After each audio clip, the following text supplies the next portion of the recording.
네, 유시스가 의뢰를 해서 에이스 리서치가 조사한 19일, 20일 양일간 이루어진 조사고 서울에 거주하는 1,002명에 대해서 근데 무선 100%고요.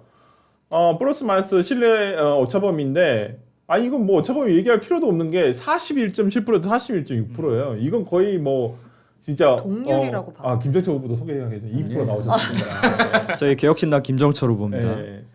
지금 거의 붙어 있어요. 네. 완전 붙었다라고 볼 수밖에 없는 이 조사에서는 그런데 그러면 어제 김재수 의원은 나와서 아마 이번 주말을 넘어서면 골드크로스가 될 것이다라고 얘기를 하시던데 캠프의 분위기나 분석의 내용은 어떻습니까? 이 여론조사 분석한 내용을 말씀해 주세요. 비슷합니다. 김재섭 의원이 하신 말씀이랑 네. 굉장히 비슷한데 저희가 사실 지금도 밀리고 있다는 생각으로 선거를 치러야 된다. 네. 그 전제는 일단 갖고 있습니다. 네. 저희가 쫓아가는 입장이기 때문에 네. 밀린다라고 생각을 하고 선거를 해야지 네. 유세를 진행해야지 더 이게 힘이 생기거든요. 쫓아가는 쪽이 사실 더 힘이 받기 마련이지 않겠습니까? 네. 근데 사실 좀 걱정이었던 것은 네. 그 최근에 나왔던 KBS의 조사에 의하면 오차범위 밖에 그렇죠. 떨어져 있었습니다. 네, 네, 네, 맞습니다. 그런데 그 조사가 아니라 다른 그 ARS 조사 같은 경우에는 네. 대다수가 오차범위 내로 좁혀져 있고 네. 0.1%포인트 차이 나는 것도 있고 0.4%포인트 차이 나는 것도 있고 그렇습니다. 네. 그러니까 지금 아무래도 굉장히 많이 붙어 있는 상황이다. 네. 정원호 후보의 모자란 면모가 계속 부각이 되다 보니까 네. 이 그 점점 좁혀지는 추세가 생각보다는 가파르다. 네. 저희 생각보다는 빨리 쫓아온 것 같아서 좀 고무적이긴 합니다만 그럼에도 끝까지 겸손한 자세로 가려고 하고요. 일단 정원호 후보가 지금 토론을 하는 것이 사전선거일 전날 네. 11시에 합니다. 네. 그러면 사전선거 날까지 네. 그 토론을 하는 것이거든요. 네. 근데 거기서 이제 그 정도가 되면 사실 여론조사 공표가 금지되지 않겠습니까? 네. 오히려 저는 거기에서 정원호 후보가 속절없이 무너질 거라고 봅니다. 여론조사가 계속해서 나와줘서 본인의 대세론이 탄력을 받아야 되는데 네. 여론조사 공표가 금지된 상황에서 토론에서 오세훈 후보에게 왕창 깨지는 그러한 결과가 낳는다면 네. 그동안 해왔던 여론조사 사실 필요가 없을 정도로 정원호 후보가 밀리는 결과를 맞이할 것이라고 봐서 굉장히 고무적입니다만 그럼에도 겸손한 자세로 가겠다. 이미 저희가 그렇게 약속을 했습니다. 재미없는 얘기였어요. 답변이었어요. 근데 저도 뭐 비슷하게 생각을 해요. 그러니까 정원호 후보와 그 캠프가 네. 너무 무능합니다. 그러니까 이게 포장지를 열어보니까 네. 이게 포장이 뭔가 잘 되어 있을 때는 괜찮지 않나 해서 네. 실제로 열어봤더니 너무 함량 미달의 후보인 거예요. 뭐 본인에 있는 여러 가지 논란들도 문제지만 거기에 대처하는 방식이나 이런 걸 봤을 때 이 후보가 준비 안 됐구나 이런 게 너무 느껴지잖아요. 근데 네. 그걸 시민들도 똑같이 느끼신단 말이에요. 네네네. 그러니까 이제 정원호 후보의 힘은 점점 꺾여 나가는 거고 네. 거기에 이제 대항마는 올라오고 있는 상황인 건데 네. 실제로 이제 서울 시민분들이 생각을 하셨을 때 네. 정원호 후보가 만약에 시장이 된다면 본인들이 어떤 삶을 살게 될까를 이렇게 상상을 했을 때 네. 뭐가 상상이 안 돼요. 좋은 방향으로 뭔가 희망찬 비전이 보이질 않아요. 본인 스스로도 모 방송에서 오히려 거기는 굉장히 친여 성향의 방송이었는데 그럼 정원호 시장이 되면 뭡니까? 안 돼? 대답도 못해. 이런 모습을 보니까 국민들이 실망할 수밖에 없는 거고요. 그리고 두 번째는 진짜 캠프도 일을 못해요. 저번에 무슨 뭐 좀 짜치는 논란이 있었어요. 뭐 이렇게 찍어주는 카메라맨 분이 무슨 뭐 네. 문신이 있어가지고. 근데 네. 그거는 뭐 문신이 있다고 그게 뭐 문제될 건 아니잖아요. 근데 그분은 저도 아시는 분이에요. 그러니까 원래 그런 걸로 문제가 될 건 아니잖아요. 문재인 대통령 사진작가였어요. 근데 그거에 대한 해명 글이랍시고 나온 그 정원호 페이스북 글이 너무 글을 못 쓴 거야. 네. 그냥 뭐 이런 것까지 그러냐 하고 상대 쪽으로 공을 그렇죠. 넘겨버리면 네. 될 일을 네. 이상하게 가더라고요. 네. 이번에 오세훈 시장님을 이제 공격하면서 나왔던 것도 크게 두 가지잖아요. 네. 뭐 얘기를 하면 이번에 나왔던 안전 문제 관련된 네. 부분들, 그리고 얘기가 나왔었던 그 이제 기념하는 그 공원, 감사의 정원. 감사의 정원 문제인데, 근데 이 두 개가 다요. 사실 이 오 시장님 시정 동안 평가가 되게 좋은 거예요. 네. 저는 반대로 오 시장님이 이런 그 안전에 관련된 건설 안전에 대한 거는 이게 우파 쪽 분이 이렇게까지 이런 정책을 하나 싶을 정도로 네. 굉장히 신경을 많이 쓰셨어요. 네. 어느 정도였냐면 이분이 전부 다 CCTV를 서울시에 있는 모든 공사장에 네, CCTV를 맞아요. 설치해서 그걸 해라라고 처음에 지시를 하셨는데 네. 말이 안 되잖아요. 네. 그럴 수는 없잖아요. 그러니까 지금 실무하는 분들이 그렇게는 어렵습니다. 네. 그러면 최소한 서울시에서 하는 것만이라도 그렇게 해라. 서울시 발주가 되는 것만으로. 네. 그래서 실제로 CCTV가 다 깔렸어요. 그래서 그걸 보고 네. 그 책임을 지는 원청업체가 하청업체 혹은 협력업체가 혹시 부실공사라면 그걸 신고를 하게끔 되어 있습니다. 네. 그게 실제로 되게 잘 지켜졌어요. 그러니까 이런 식으로 그런데 오히려 우파 진영에서는 그게 오세훈 시장이 좀 비판받았거든요. 아. 그럼 기업 어떻게 하라는 거냐라고. 네. 본인이 비판받아가면서까지 안전문제 신경 쓴 사람한테 안전문제로 시비 걸고 그리고 아까 나온 뭐 감사의 정원을 뭐 해체한다느니 옮긴다느니 하는데 거기 엄청나게 예쁘게 잘 돼 있어요. 네. 그리고 그 정도로 끝나는 게 아니라 거기가 관광객들도 진짜 많이 갑니다. 근데 관광객들이 거기에 가면 예쁘니까 일단 그냥 모르고 와서 봤다가 자기의 나라 국기를 봐요. 맞아요. 이게 여기 왜 있는 거야? 네. 그럼 설명을 해주죠. 우리 6.25 전쟁 때 우리나라를 도와주러 이 나라도 왔었다. 이 나라에서 군대를 보내주고 물자를 보여줘서 우리를 도와줬었다. 그 마음이 얼마나 좋습니까? 네. 그래서 관광객도 많이 찾는 곳이고 호평이 많은 곳이에요. 그럼 그런 데를 공격해봤자 역풍밖에 안 불거든요. 네. 그러니까 되게 캠프가 오세훈 시장님이 도정을 이렇게 오래 하셨는데 잘못한 게 없겠습니까? 네. 그럼 그런 걸 찾아내서 찝어야 되는데 오히려 잘한 걸 가지고 찝으니까 사람들이 맞아 그러고 보니까 오세훈 시장 이런 것도 잘했었지. 이걸 되새김만 해주게 하는 네. 거예요. 그러니까 굉장히 전략을 잘못 쓰고 있는 이상한 캠프다라는 얘기를 드리고 또 이런 잘하신 오세훈 시장님의 정책은 저희 김종철 후보께서 당선되셔서 잘 이어나갈 거라는 거 이 자리에서 말씀을 드립니다. 아니 여기 관련해 가지고 저 그러면 계속 이어서 이거 한번 여쭤볼게요. 개혁신당 이준석 대표가 이 GTX 관련해 가지고 철근 누락으로 해서 지금 정원호 후보는 본인이 당선되면 당장 공사 중지 명령 내리겠다 그랬어요. 여기에 대해서 이준석 대표는 뭐라고 했냐면 이러면 화성시민 출근길 끊겠다는 거냐 도대체. 이 GTX A죠. 이 복합 환승센터가 삼성역에 있는 건데 이게 지금 동탄까지 이어지는 것으로 알고 있어요. 그렇다고 한다면 지금 이 발언에 대해서는 이준석 대표의 발언 이 발언은 어떻게 지금 개혁신당에서는 주장을 하고 계시는 그러니까 건가요? 이제 아예 넘어서 이 정원호 캠프가 본인들 선거만 망치는 게 아니라 이제 경기지사 선거까지 저희 도와주시려고 하시는 건지 제가 괜히 그냥 뭐 공격하려고 무능한 캠프라고 하는 게 아닙니다. 네. 저희는 그래도 다 이 선거 사무를 보고 선거를 도와주고 네. 본인들 나가본 사람들이잖아요. 네. 그러면 사실 보여요. 여기 캠프 개판으로 돌아가고 있다는 네. 걸. 근데 외부에 왜 그렇게 개판으로 돌아가고 있는지는 모르지만 네. 밖에 나오는 걸 보면 알잖아요. 네. 일 제대로 안 되고 있다는 거. 그래서 저희가 이거를 너무 강하게 비판 안 하고 좀 냅두면 오히려 경기지사 선거에도 좀 도움이 되지 않을까. 이렇게까지 느낄 정도입니다. 그러니까 제가 캠프 분위기를 최근에 들어봤거든요. 정원호 캠프 분위기를. 진짜 거기 굉장히 사람이 많은데 이제 당선된 이후에 뭘 어떻게 할 것인가 이 생각으로만 가득 차 있다고 하더라고요. 그러니까 이미 선거를 이겼어요. 그 캠프 내에서는 이미 선거를 이긴 선거야. 그래서 지금 좀 뭐 그렇다 분위기가 뭐 그렇게 제가 전에 들은 바도 있는데 지금 우리 권 소장님께 여쭤볼게요. 이 어저께 보니까 유승민 전 의원이 오세훈 시장과 같이 유세를 유세 첫날이었는데 이 같이 돌았거든요. 어찌 보면 중도 확장성이 있는 인사와 같이 저렇게 사진에서 유승민 의원이 같이 선거 유세를 했는데 이게 이제 소위 말하는 뭐 장동혁 거리두기냐 어떻게 보시나요? 이 부분에 대해서는? 근데 저는 이것을 보수 결집의 신호라고 보고 있거든요. 네. 그러니까 유승민 의원 같은 경우에는 이 보수 진영에서도 굉장히 중도의 경제 전문가로서 역할을 하고 계시는데 네. 원래 처음에 뭐 서울시장이나 경기도지사에도 거론되셨던 분이에요. 네. 근데 그 당시에 이제 본인이 완곡하게 이제 거절을 하시는 바람에 선거에 출마하시지 않으셨는데, 그래서 이제 유승민 의원이 같이 합류를 하면서 저는 오히려 골든 크로스에 좀 더 빠르게 진입할 거라고 보고 있고, 네. 이제 다만 이제 아까 말씀하셨던 장동혁 거리두기냐라는 그런 부분에 대해서는 지금 사실 보수가 다 결집을 하려면 장동혁과 거리두는 것보다는 장동혁과 이제 거리를 두지 않고 이제 같이 가야 하거든요. 그러니까 네. 당 대표기 때문에 네. 그런 부분에 있어서는 저는 이제 보수의 모든 사람들이 다 나와야 된다. 왜냐?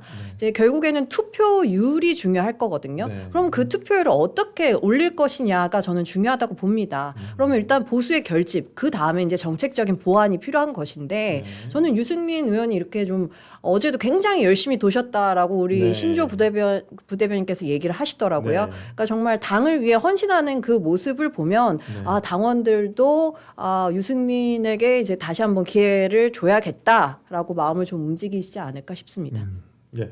아니 그러니까 지금 뭐 우리 이준님 같은 경우는 오늘 날씨가 한강버스 타기 딱 좋은 날씨다라고 하셨는데 네. 아니 근데 저는 한강버스 같은 경우에도 네. 사실 네. 민주당에서 굉장히 희화하지만 네. 어떤 혁신이 일어나려면요, 네. 그러니까 시작이 필요한 거거든요. 네. 그러니까 그런 부분에 있어서 불편함을 그 불편함이 좀 생길 수는 있지만 그런 것들을 좀 감수하면서 혁신이 일어난다라고 네. 보기 때문에 모든 정책을 다 정치적으로 좀 해석을 그만하셨으면 좋겠어요. 아니 근데 네. 이게 지난 연휴 때 엄청 많이 타졌다고 하더라고요. 그래서 저도 언젠가 저도 한번 좀 평일에 한번 가보려고는 하는데 주말에는 되게 사람이 너무 많아서 타기가 힘들다고 하니까 저희 다 같이 한번 타실까요? 아 그래 좋습니다. 그래서 저희 한번 타보고 직접 타봐야 저도 이걸 좀 평가를 할 수 있을 것 같아서 근데 그렇게 연휴 동안에 이렇게 많이 한강에서 즐길 거리가 굉장히 많긴 한데 그 중에서도 참 한강 버스가 또 즐길 거리 중에 하나가 아닌가 싶어서 되게 좀 저렴하잖아요. 기본적으로 환승 할인도 되고. 그래서 저는 그 한강버스라는 정책은 네. 딱 하나 그냥 잘못하신 거예요. 마케팅을 잘못하신 것 출근길? 뿐입니다. 출퇴근? 이거를 교통용이라고 하기에는 조금 네. 불편함이 많아요. 그러니까 네. 처음부터 네. 저렴하게 한강에 이런 유람을 즐길 수 있는 네. 이런 방식으로 하겠다라고 했으면 실제로 제 외국 친구들 들어와가지고 꽤 네. 좋아하거든요. 네. 일본 친구들한테 들었는데 반응이 좋았을 거예요. 네. 그런데 뭔가 이거를 교통의 어떤 대책으로 내놓겠다라고 하니까 네. 실제로 교통으로 쓰긴 좀 불편함이 있으니까 그러니까 말이 나오는 우리 거죠. 광화문 앞에 네. 무슨 이렇게 시티 투어 버스 같은 거 네. 많잖아요. 그러니까 뭐 저도 그러니까 그런 식으로 그런 했으면 일관이라고 되는데. 생각해요. 아니 근데 이거를 네, 제가 네. 오세훈 시장께 직접 들은 이야기인데 네. 누구는 네. 그러니까 출퇴근용으로 적합하지 않다는 게 느리다 그 문제 아니겠습니까? 네. 근데 오세훈 불편해. 오세훈 시장께서 말씀하시는 게 불편한 거는 환승 제도가 잘 돼 있습니다. 각 그 정거장들과 그러니까 버스 정류장과 그 선착장이 굉장히 잘 긴밀하게 연결이 네. 돼 있어요. 그거 말고도 저는 그 말씀에서 굉장히 좀 네. 감명 깊게 들었는데 네. 누구는 퇴근을 하면서 네. 혹은 출근을 하면서 네. 지하철에 낑겨서 가고 싶지 않을 거다. 네. 어떤 시민들께서는 이 한강변을 바라보면서 운치 있는 출퇴근길을 즐기고 싶은 분이 계시지 않겠느냐라는 말씀을 하시더라고요. 그러니까 저는 그 말씀에서 아, 이게 이런 발상의 전환도 가능하구나. 아니 정말로 이 여름 같은 경우에는 이 지금 딱 힘들게 좋은 날씨네요. 힘들게 퇴근길에 버스 타고 지하철 타는 것보다 한강의 그 지는 저녁 노을을 바라보면서 네. 이렇게 운치 있게 퇴근하고 싶으신 분들도 굉장히 많을 네. 겁니다. 아니 그러니까 저도 이 접근성이 막 조금 뭐 불편하다라고 얘기를 저도 듣기만 네. 했는데 직접 한번 한강까지 가야 가보고 네. 내가 한번 판단을 그렇죠. 한번 예. 해볼게요. 아니, 저는 이제 가봤거든요. 아, 그래요? 근데 뭐 연계가 네. 잘 돼 있는 지역도 있는데 아닌 네. 곳도 있어요. 아, 근데 뭐 그래요? 어쩔 수 없는 건데 강의라는 건데. 네. 근데 슬픈 건 뭐냐면 네. 얘기하신 것 같이 그런 낑겨서 타지 않을 때 그런 여유를 누구나 갖고 싶죠. 아. 근데 그걸 실제로 누릴 수 있는 사람들은 보통 자차가 있으신 분들이라 마케팅이 좀 잘못됐다. 네. 아니 차 갖고 가고 길 막히는 건 똑같은데 올림픽대로 다 막히잖아요. 그래요? 아, 알겠습니다. 근데 하여튼 뭐 근데 조금 이 그 서울시장 선거에 이 또 대통령이 개입됐다. 근데 이게 뭐 대통령이 이제 그 안전과 관련해서 이제 말씀하신 거긴 합니다. 이 GTX-A 환승센터 이 철근 누락에 대해서 철저하게 지시해라. 아니 철저하게 점검을 하라고 지시를 한 건데 이건 분명히 반대편 입장에서 오세훈 캠프나 국민의 입장에서는 야 이거 시장 선거 개입하는 거 아니야? 라고 분명히 볼 여지가 있어 보이거든요. 근데 이거 어떤가요? 이미 보강공사가 들어간 거 아니에요? 지금 회의만 하고 있다는 걸 제가 알고 있거든요. 이재명 대통령이 실체를 파악하라고 했으면 네. 이재명 정권의 국토부를 먼저 질타해야 됩니다. 아. 국토부가 이미 수차례 보고를 받았고요. 네. 이 관련된 사실을 인지하고도 네. 98번이나 이 시범 운행을 했다고 합니다. 98번이나. 네. 그러면 이재명 정권의 국토부는 이것이 정말 우리 시민의 안전을 위협할 수 있다라는 것을 알고도 네. 해당 지역, 해당 구간을 통과하는 시범 운행에 찬성한 거 아니겠습니까? 네. 그러면 이재명 정권의 국토부가 네. 시민들의 생명을 위협한 거나 매한가지예요. 아. 지금 말처럼 하면은. 아. 그렇기 때문에 뭐 좋습니다. 이렇게 사실관계 파악하라 좋은데 네. 그 방향이 네. 자신들이 지금 정권 쥐고 있고 네. 국토부 그리고 국토부 산하기관인 철도공단 다 이재명 정부 체제하에서 일어난 일 아니겠습니까? 네. 그럼 본인들 먼저 반성을 하셔야 될 거라고 보고 난좀 웃겼던 게 보고를 제일 처음에 안 했다 그랬대. 보고 누락했다 했잖아요. 보고를 매달했습니다. 네, 근데 꼬박꼬박 하셨더라고요. 보고서가 있는데 네. 지금은 야 보고서가 몇백 페이지고 몇천 페이지 되는데 그 몇 줄 넣으면 어떻게 이거 따로 만들어 줬어야지 이 얘기더라고. 그러면 보고서를 안 읽는다니까. 그러면은 문제 그 사람들이 얘기하는 건 뭐냐면 그 학교에서 시험 보지 않습니까? 네. 시험 범위를 알려주면 네. 선생님한테 따질 사람들이에요. 아. 아니 시험 문제를 알려줘야지 네. 시험 범위를 알려주면 어떡하냐? 네. 그렇게 말할 아니 사람들입니다. 좀 이해가 안 돼. 저도 제일 처음에 그래서 아니,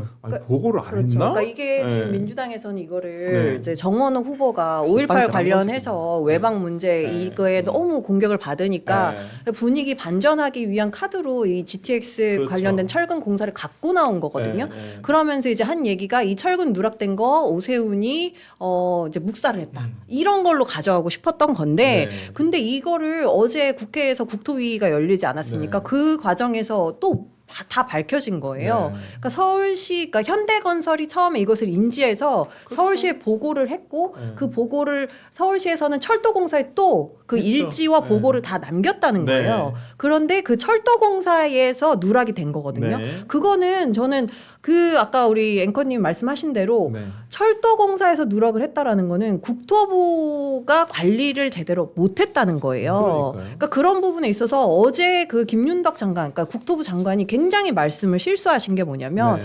서울시가 뭐 석고대제해야 된다라고 하셨는데 사실은 네. 이게 지금 국토부의 사업이거든요, 이게. 네. 그러니까 그래서 김윤덕 장관님께서 사실은 국민 앞에 석고대제를 해야 되는 거예요. 왜냐하면 일의 매뉴얼이란 것들이 있는데 그 철도공사에서 그 일지를 제대로 보지 않았다는 네. 거였거든요. 그래서 그렇죠. 저는 네. 지금 국토부가 오히려 특검을 받아야 될 사안인데 네. 지금 이렇게 정원호 때문에 네. 정원울병을 구하기 위해서 이 GTX-A 잘못 갖고 온 거 아니냐라는 생각이 좀 들고 지금 GTX-A가 보니까 광교에서부터 일산까지 쭉 이어지는 거더라고요. 맞아요. 근데 이거 멈춘다는 거는 아까 얘기하셨다시피 정원호 서울시장이 되면은 뭘 하겠습니다가 아니고 지금 서울시장이 되면 뭘 안 하겠습니다라고 하고 있는 거잖아요. 그렇죠. 그러니까 저는 이 GTX-A가 정말 안 좋은 그 토론도 시작할 거지만 아주 안 좋은 사례로 남을 것 같은 게 이 사안을 멈춤으로 인해서 이제는 경기도시 그 선거를 포기하겠다는 거나 마찬가지예요. 네. 지금 이 GTX-A 선을 따라서 경기도에 있는 일산이나 광교의 집값이 엄청 올랐거든요. 이거 멈추면요. 집값도 같이 떨어집니다. 저는 그러면은 경기도 선거에까지 영향을 끼칠 거다 보고 있습니다. 뭐 다시 한번 말하지만 제가 정치권에 있으면서 많은 캠프를 봤지만 자기 선거만 말아먹는 캠프를 넘어서 남의 선거까지 말아먹는 이런 캠프가 지금 서울시장 캠프라는 게 민주당이 얼마나 오만했는지 보여준다고 생각해요. 사실 정원호 시장님이 지금 정원호 구청장님이 지금 뭐 이름이 올라오고 있지만 사실 정치 고관이었던 저희조차 잘 몰랐던 사람이에요.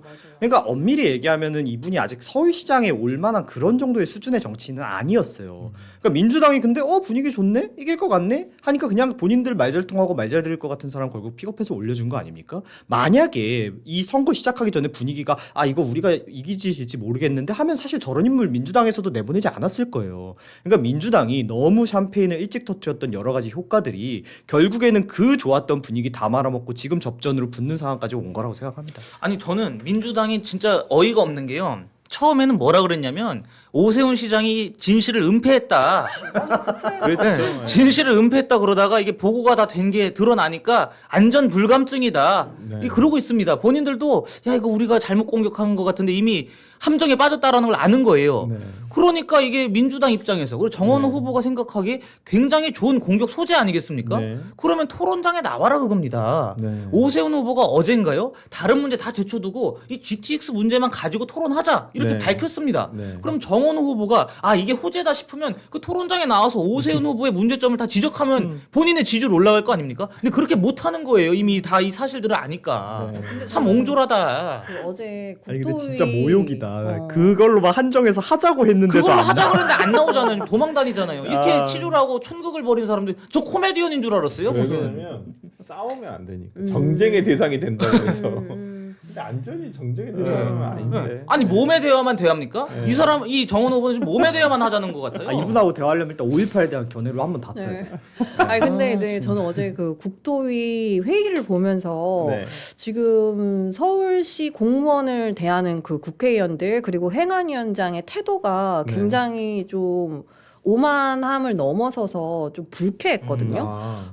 그래서 제가 서울시 공무원 한테 좀 물어봤더니 지금 분위기가 굉장히 안 좋다는 거예요. 네. 그러니까 공무원들을 거의 윽박 지르고 들어가 나가 막 이런 식으로 막 했거든요. 근데 그런 부분에 있어서 지금 공무원들이 분위기가 너무 안 좋은데 지금 그러한 부분들이 저는 지지율에도 영향을 끼칠 것 같아요. 그러니까 왜냐하면 네. 공무원들 가족분들도 있거든요. 그러니까 그런 분들이 그러면은 민주당을 찍을까 말까. 그러니까 그래 이재명 정부의 성공을 위해서 찍어야지 하다가도 안 나오실 수 있거든요. 그렇죠. 네, 그렇기 때문에 저는 지금 지금 정원호 일병을 구하기 위해서 이렇게 민주당의 뭐 서영교 법사위원장부터 해서 많은 국토위 위원들이 노력을 하고 계시지만 그런 게 좀 지지율 하락의 요인이 되고 있는 거 아닌가 싶습니다. 좀 빠르게 넘어가야 돼서 정원호 폭행 논란에 대해서 어저께도 근데 얘기를 하고 있는데 뭐 직접 뭐 입은 열었는데 별로 그렇게 뭐 기존의 어떤 내용과는 별다른 얘기는 없고 그냥 판결문 탓하고 있다라는 정도만 얘기하고 조금 더 논란이 되면 하고요.